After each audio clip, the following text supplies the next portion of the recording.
Chez le libraire.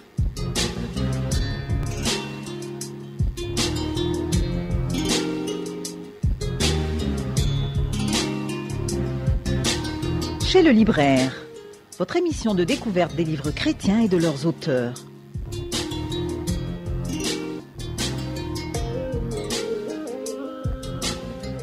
Fidèles auditeurs, nous vous disons bonsoir, bienvenue dans cette émission Chez le libraire. C'est l'émission sur la radio Fréquence Vie qui fait la promotion de la littérature chrétienne.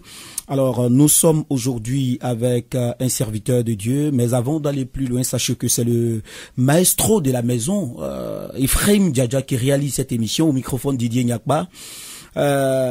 Notre invité de ce jour, il est le vice-président de l'Association africaine d'évaluation, AFREA, et vice-président du collège des donateurs individuels CODI de l'Alliance biblique de Côte d'Ivoire, en abrégé ABC, diplômé en droit international de l'environnement de l'Institut des Nations Unies pour la formation et la recherche unitaire de gestion de Genève, Suisse, et il est aussi en génie rural de l'Institut international d'ingénierie de l'eau et de l'environnement de Ouagadougou.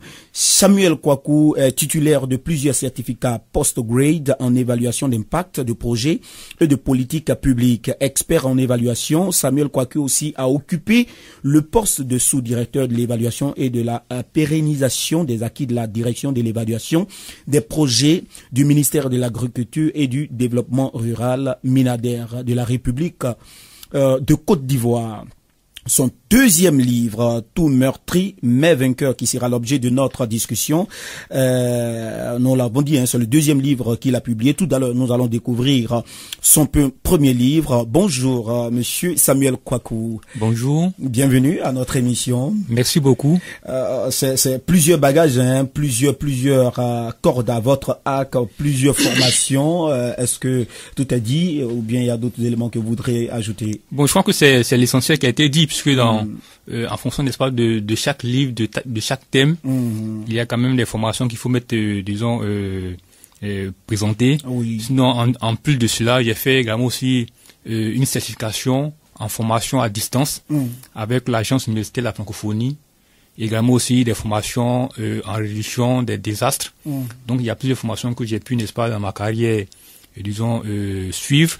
Mais pour la question de l'évaluation, j'ai bien voulu, n'est-ce pas, mettre, en exergue, c'est quelques formations que j'ai pu suivre qui ont vraiment contribué à renforcer mes capacités, à renforcer également aussi mon expérience professionnelle dans le domaine de l'évaluation des projets, des politiques publiques. Le livre a pour titre, je l'ai déjà dit, Tout meurtri mais vainqueur. C'est un titre un peu, on ne le comprend pas tout de suite. Est-ce que peut-être vous pouvez donner plus d'explications? Oui, je crois que déjà le titre, c'est un peu l'expression, sinon le sentiment qui m'a animé lorsque j'ai eu, n'est-ce pas, le dénouement heureux de la situation dans laquelle je me trouvais, je me trouvais. Et il y a un cantique qui m'est revenu, afin que je me dis, en tout cas, Dieu m'a inspiré. Et c'est la dernière phrase de ce cantique-là qui est tiré le titre du livre, qui est Tout meurtri mais vainqueur, mais également aussi vainqueur mais tout meurtri. En fait, pour dire que il y a eu, n'est-ce pas, une période de difficulté, mais à la fin, j'ai pu avoir la victoire par la grâce, n'est-ce pas, de Dieu, par la grâce de Jésus-Christ, par la grâce de notre Seigneur. C'est ce qui explique la première de couverture. On voit en haut le noir, un peu de noir, un ciel noirâtre, et puis tout à fait en bas au fond, on voit le soleil qui se lève. Oui, tout à fait. Je pense que vous avez vraiment bien observé, n'est-ce pas, cette couverture. Et je pense que c'est vraiment à dessein que nous avons, mon éditeur et moi, choisi, ces couleurs, qui montre un peu le ciel assombri, qui montre, n'est-ce pas, le côté sombre, c'est vraiment tout ce combat qu'il y a eu, n'est-ce pas, dans le milieu céleste. Tout, n'est-ce pas, cette difficulté qu'il y a, n'est-ce pas, dans le milieu céleste, cette adversité qu'il fallait affronter dans le milieu céleste, et le côté éclairci. Lorsque vous regardez un peu, c'est vraiment les montagnes, enfin, disons, la verdure qui est vraiment éclaircie, qui montre un peu réellement, disons, la victoire que moi étant disons, sur la terre, j'ai pu, n'est-ce pas, observer de tout ce combat-là qui se déroulait, n'est-ce pas, enfin, disons, dans le ciel. Certainement, les auditeurs peuvent se poser toutes les questions. Vous allez avoir le temps de découvrir ce qu'il y a dans ce livre. Il faut dire, hein, ce livre a été préfacé par une autorité ecclésiastique, je peux le dire, un frère ici en Côte d'Ivoire qui est l'un des responsables de l'Alliance biblique de Côte d'Ivoire. Pour rappel, l'Alliance biblique de Côte d'Ivoire, c'est cette institution chrétienne qui confectionne les Bibles en Côte d'Ivoire. Donc c'est une institution qui fait l'œuvre de Dieu, et surtout votre témoignage est lié à cette institution, n'est-ce pas? Oui, tout à fait. Et je crois que c'est, comme je dis, c'est vraiment aussi à dessein que j'ai choisi, n'est-ce pas, comme préfacier, monsieur Dominique Nguesso, le directeur de l'Alliance biblique de Côte d'Ivoire. C'est avant tout, disons, une action de grâce que je voulais rendre au travers, n'est-ce pas, de ce choix-là, parce que je me dis, la victoire sur les adversités, n'est-ce pas, que j'ai rencontrées, cette victoire, n'est-ce pas, est partie d'un geste, d'un don, d'une offrande spéciale que j'ai eu, n'est-ce pas, à faire à l'Alliance biblique. Et c'est après, n'est-ce pas, cette offrande-là que j'ai vu vraiment les choses se dérouler. Pas certainement au rythme que je souhaitais, mais cette offrande, n'est-ce pas, comme certains le qualifient comme étant une offrande de percée, cette offrande-là a permis de pouvoir changer les donnes, bousculer, n'est-ce pas, les cieux, et que Christ lui-même, n'est-ce pas, s'est décidé, n'est-ce pas, à venir à mon secours. Et comme déjà, vous pouvez également aussi voir le titre, Tout meurtri mais vainqueur. Il y a deux couleurs, tout meurtri mais c'est en couleur noire, mais vainqueur en couleur or, en couleur brillant. Donc tout ça encore pour mettre en exergue, disons, ce combat-là qu'il y a eu, cette difficulté qu'il y a eu, mais également aussi la victoire, enfin, éclatante que j'ai pu, n'est-ce pas, disons, avoir à la suite de toute cette épreuve. Jette ton pain à la surface des eaux et avec le temps tu le retrouveras. C'est le passage que choisit le président, le directeur de l'Alliance biblique Dominique Nguesso pour expliquer en tout cas votre expérience. Il dit ceci, page 11, Monsieur Samuel Kouakou a tellement bien compris la quintessence de ce verset biblique qu'il a été poussé à prendre Dieu au mot. Oui, tout à fait. Comme je l'ai dit, certainement on aura le temps de revenir vraiment en profondeur sur le contenu de ce livre. Mais je devais effectuer un voyage. J'avais eu, n'est-ce pas, des moments de prière, comme enfin tout bon chrétien, oui. Des jeûnes et de prière, des veillées de prière. Mais malgré cela, n'est-ce pas, la situation n'avait pas évolué. Et dans ces circonstances, moi, je ne le savais pas. C'est par la suite que j'ai pu, n'est-ce pas, le découvrir. Il y a un certain nombre, n'est-ce pas, d'offrandes qu'on peut faire. Et cette offrande, par exemple, c'était pas une offrande d'action de grâce, mais c'était une offrande que j'ai eu, n'est-ce pas, à faire et qui m'a permis, n'est-ce pas, de pouvoir toucher le cœur de Dieu. Et c'est, comme on le dit, une offrande, n'est-ce pas, de percer, une offrande. Lorsque, par exemple, vous allez à un combat, il y a plusieurs manières, n'est-ce pas, de pouvoir se préparer. Après le jeûne, la prière, les veillées et autres, il y a également aussi des offrandes qu'il faut faire spéciales, qui touchent le cœur de Dieu. Et après ces offrandes-là, Dieu lui-même, n'est-ce pas, se met au devant du combat. Donc c'est un peu cette offrande que j'ai eu à faire, pas en un lieu, enfin, quelconque, mais à l'Alliance biblique de Côte d'Ivoire. Pourquoi l'Alliance biblique de Côte d'Ivoire? Parce que c'est, en tout cas, la maison, pour moi, en tout cas, qui travaille à la publication de la Bible. Et il fallait que ce soit en ce lieu-là que Dieu m'a mis à cœur de faire cette offrande. Et donc, c'est en action de grâce et surtout en reconnaissance à tout ce que l'Alliance biblique a pu faire pour moi, que j'ai demandé à ce que son directeur puisse ne pas préfacer le livre. Et par la suite, comme vous pouvez également aussi le voir sur le livre, l'Alliance biblique a demandé, bien que ce livre ne soit pas en fait une traduction de la Bible, l'Alliance biblique a demandé à ce que son logo puisse figurer sur le livre.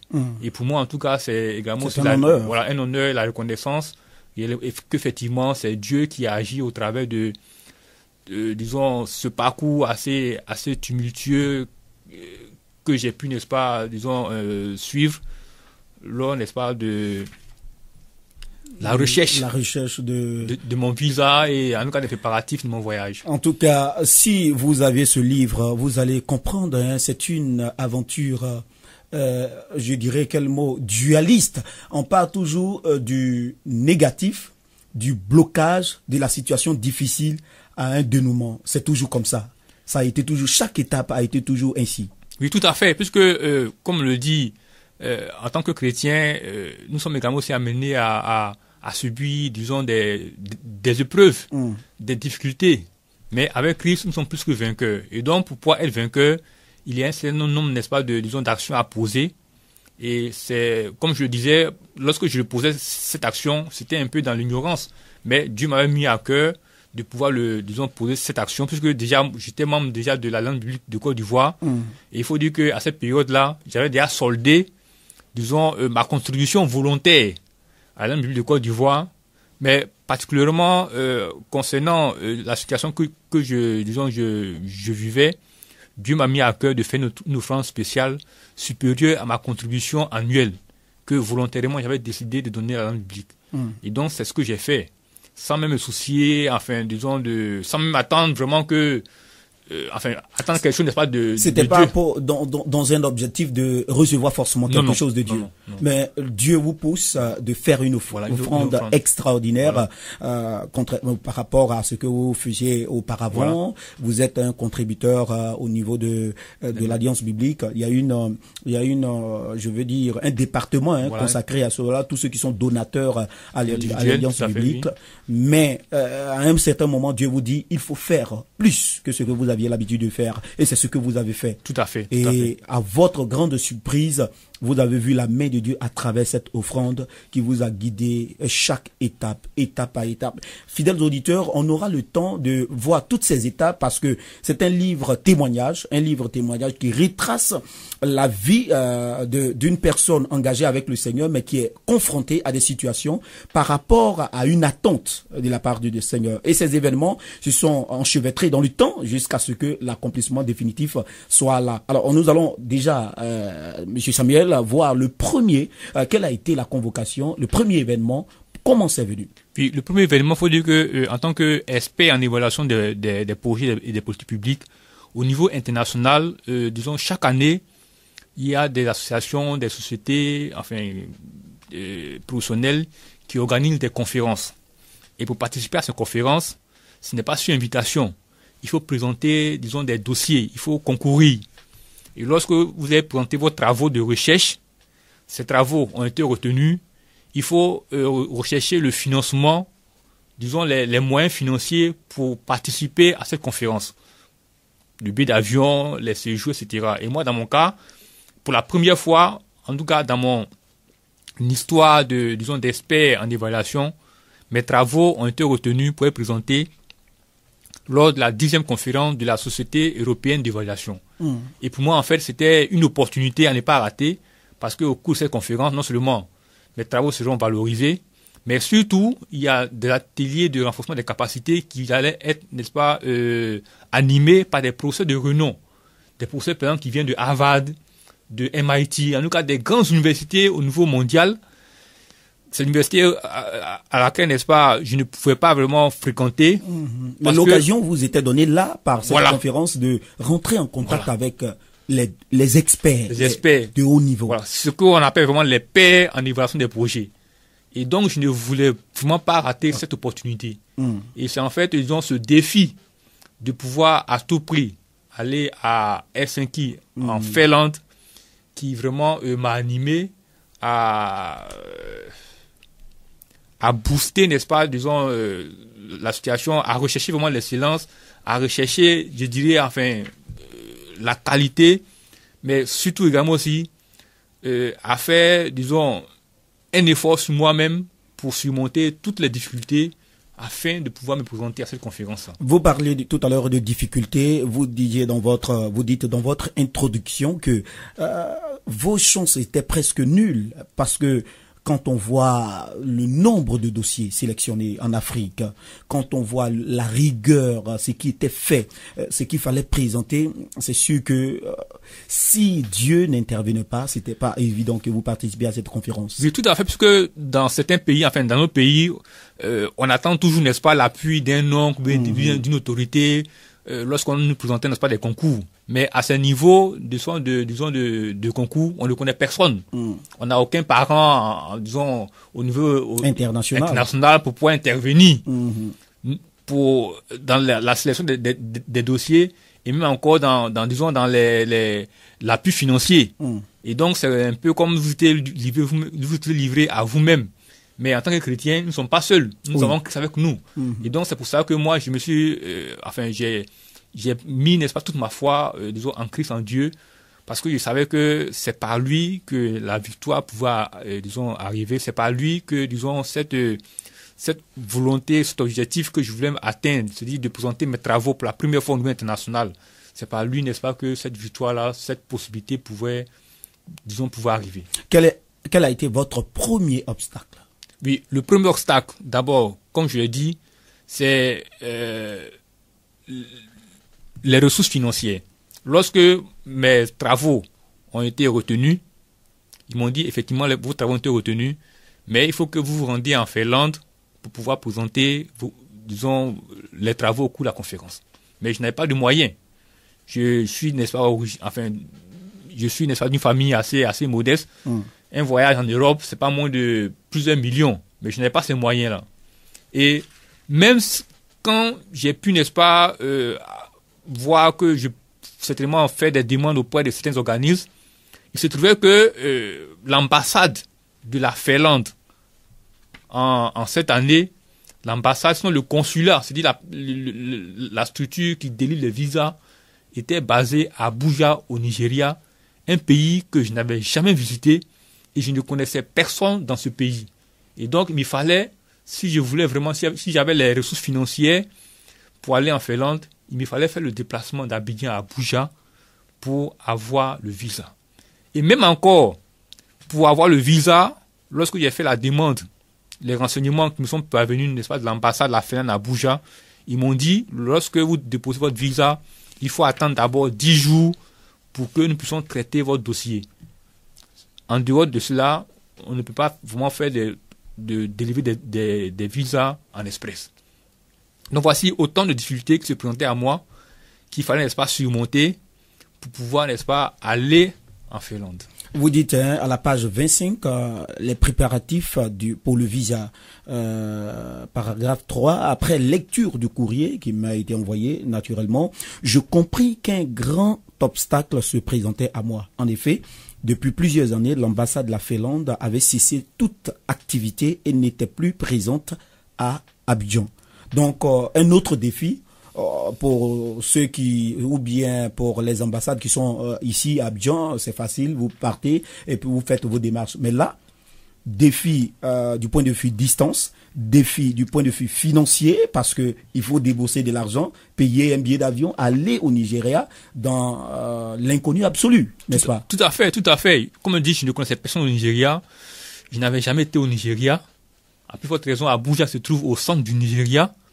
Et même là encore, la société européenne m'a dit comme cela que pour que je sois remboursé, il faut que, n'est-ce pas, j'arrive d'abord, il faut que je fasse le voyage d'Abuja, que j'ai le visa et que j'arrive en Finlande afin de leur présenter, n'est-ce pas, les reçus des dépenses afin d'être remboursé. Cela veut dire que il peut arriver que vous fassiez toutes ces démarches pour rien. Tout à fait. Donc voici un peu, disons, le dilemme dans lequel je me trouvais. Si effectivement je voulais, arriver en Finlande pour présenter les travaux et puis rencontrer ces professeurs émérites. Alors, comment vous avez, quelle disposition vous avez pris pour aller au Nigeria, à Abuja? Oui, c'est en cela, n'est-ce pas, que le livre on aura le temps, n'est-ce pas, de pouvoir le découvrir. Mais il s'est trouvé qu'une fois, pendant que je lisais, n'est-ce pas, mes mails, il y a dans le réseau, africain d'évaluation, un évaluateur se trouve au Nigeria qui a envoyé un mail pour alerter notre attention parce qu'il y avait un arnaqueur, un brouteur qui avait demandé de l'aide. Et donc, il a envoyé ce mail-là pour nous dire, effectivement, ce mail vient, n'est-ce pas, d'un arnaqueur, faites attention. Et lorsque moi également aussi, j'ai répondu pour lui dire, effectivement, nous avons reçu ce mail, c'est de cette manière que j'ai fait le premier contact avec cet évaluateur qui s'appelait Joshua, qui se trouvait par coïncidence à Abuja. Et par la suite, il y a eu à avoir un échange par Skype avec lui, on a échangé. Il se trouvait que c'était un chrétien, un fervent chrétien. Donc c'est de cette manière que Dieu m'a permis de pouvoir avoir la première personne, en tout cas que je connaissais à Abuja au Nigeria, qui était disposée à m'aider une fois sur place à faire les démarches pour le visa. Alors, vous décidez d'aller à Abuja. Vous prenez l'avion ou comment vous y allez? Oui, mais là aussi, c'était le dilemme, comme je l'ai dit. Je n'avais pas, en tant que tout travailleur, je n'avais pas vraiment l'autorisation, disons, de mes supérieurs pour y aller. Et donc, le jour, comme je dis, lorsque j'ai fait cette offrande spéciale, c'était un vendredi. Lorsque j'arrive à la lampe publique, on me dit que la personne qui est chargée de prendre cette offrande, disons, était permissionnaire, il fallait que je revienne le lundi. Alors que moi, dans le programme, j'avais le rendez-vous avec l'ambassade le mercredi. Et il me fallait, en tout cas le vendredi était le dernier jour pour moi, si je voulais avoir le visa, de partir pour Abuja. Et lorsque j'ai insisté pour dire, bon, même si la personne n'est pas là, moi je dépose l'offrande et plus tard je passerai, n'est-ce pas, pour la voir, pour lui dire que j'ai déposé l'offrande. J'ai déposé l'offrande à 8 heures. Lorsque je suis arrivé à 9 heures à mon bureau et que j'ai présenté en tout cas la situation à mon supérieur hiérarchique, il s'est étonné de ce que depuis longtemps il ne soit pas venu le voir par rapport à la situation. Et séance tenante, il a instruit dans l'urgence mon dossier de permission qui devait être signé par 2 autres personnes après lui. Et c'était un vendredi, vous savez que généralement les vendredis, il y a beaucoup d'activités, tout le monde est parti. Mais Dieu a bien voulu que ce vendredi-là, toutes ces autorités soient sur place pour me signer, n'est-ce pas, mon ordre de mission à l'extérieur. Et c'est ainsi que j'ai pu, n'est-ce pas, prendre l'ordre de mission. Et j'avais le choix entre prendre le car, mais en prenant le car, j'arriverai, c'est pratiquement 2 jours de voyage, par avion. Il fallait d'abord arriver à Accra, et tous les vols, en tout cas d'Abidjan, d'Accra à Abuja, étaient pleins. Et donc, il me fallait en tout cas arriver à Accra et voir la possibilité soit de prendre l'avion, ou bien de prendre le car d'Accra et à Abuja. Et donc, j'ai décidé, n'est-ce pas, de faire d'abord le premier pas d'Abidjan à Accra. Et lorsque je suis arrivé à Accra, Dieu a permis également aussi que, de manière, je disais, miraculeuse, je puisse avoir une place sur un vol Accra-Abuja. Wow. Ça m'a permis de pouvoir arriver le lundi, disons, de la première semaine à Abuja. Et même à Accra, comme je disais, je ne connaissais personne en tout cas qui pouvait m'aider à pouvoir acheter le billet à Abuja-Accra. Mais c'est trouvé que déjà à l'aéroport d'Abidjan, il y a un fait qui s'est passé. Un monsieur que je ne connaissais pas a abandonné son colis dans le hall d'enregistrement et ça a attiré l'attention, n'est-ce pas, du service de sécurité. Et lorsque par la suite je me suis retrouvé en salle, disons, d'embarquement, c'est ce monsieur qui est venu vers moi, qui me dit, mais écoutez, il me semble vous connaître. Je dis, mais... Dieu toujours trouve le moyen. Moi, je ne vous connais pas. Et imaginez-vous quelqu'un que vous ne connaissez pas, qui vous aborde, même si c'est à l'aéroport, c'est vraiment avec, disons... toute la précaution. Voilà, la précaution. Parce que on peut être arnaqué à l'aéroport, il y a tellement de personnes Tout à fait. Oui. Et il s'est trouvé que cette personne-là, c'est vraiment quelqu'un que Dieu a mis à mes côtés pour m'aider à Accra. Donc, on se rend compte que chaque étape, vous êtes devant une situation difficile, il y a une situation de blocage, mais Dieu envoie une personne comme un ange pour vous aider. Tout à fait, enfin, comme je dis, c'est vraiment après le dénouement que je me suis rendu compte qu'effectivement c'était Dieu. Puisque pour moi, c'était des personnes comme tout autre. Voilà, comme tout autre. Et je me suis rendu compte qu'effectivement c'était Dieu qui était là pour m'aider, n'est-ce pas, à chaque étape. Et cette personne-là, comme je disais, il s'est trouvé que la compagnie, la compagnie aérienne que nous avons empruntée Cette personne avait une parente qui travaillait dans la compagnie aérienne. Et donc, arrivé à Accra, comme je cherchais en vain à voir, n'est-ce pas, un vol sur Abuja, c'est ce monsieur-là, ce bon samaritain, qui m'a permis de pouvoir, en tout cas, entrer dans les arcanes de l'aéroport d'Accra, parce que puisqu'il connaissait déjà des personnes là-bas, pour pouvoir avoir, n'est-ce pas, le billet d'avion. Il se trouvait que cette personne aussi était une chrétienne, qui, en tout cas, dans son église à Accra, était n'est-ce pas, le traducteur du pasteur. Donc, pour dire qu'en fait, après Joshua, qui était un chrétien que j'ai pu rencontrer grâce, n'est-ce pas, par le net, voici également aussi mon frère en Christ, Boabi Thierry, que je rencontre à l'aéroport par un fait, n'est-ce pas, assez banal, mais il se trouve qu'également aussi c'est un chrétien. Et lorsque nous sommes arrivés, n'est-ce pas, à Accra, Thierry avait, n'est-ce pas, tous ses amis qui étaient venus l'accueillir à l'aéroport, mais il a décidé, n'est-ce pas, de les faire attendre le temps que moi, il puisse m'assister pour pouvoir, tout ce qui est démarche, avoir, n'est-ce pas, mon billet d'avion. Mais quand même, le temps jouait, hein, déjà contre vous, hein, à cette étape déjà. Oui, mais justement, c'est en cela, n'est-ce pas, qu'on appelle, n'est-ce pas, la maîtrise. C'est-à-dire, en fait, tout ce stress moral. Parce que j'avais seulement que, disons, une journée de flottement. Donc, il fallait tout plus rapidement avoir un billet ou bien prendre par le car. Et même là, lorsque le jour sont arrivés le lundi et disons le samedi, on allait à l'agence pour prendre le billet. Vous savez que pour certains vols, c'est la fluctuation du dollar. Donc, le montant qu'on m'a annoncé, je ne pouvais pas payer. Et donc, j'ai demandé à Thierry, bon, nous rentrons à la maison.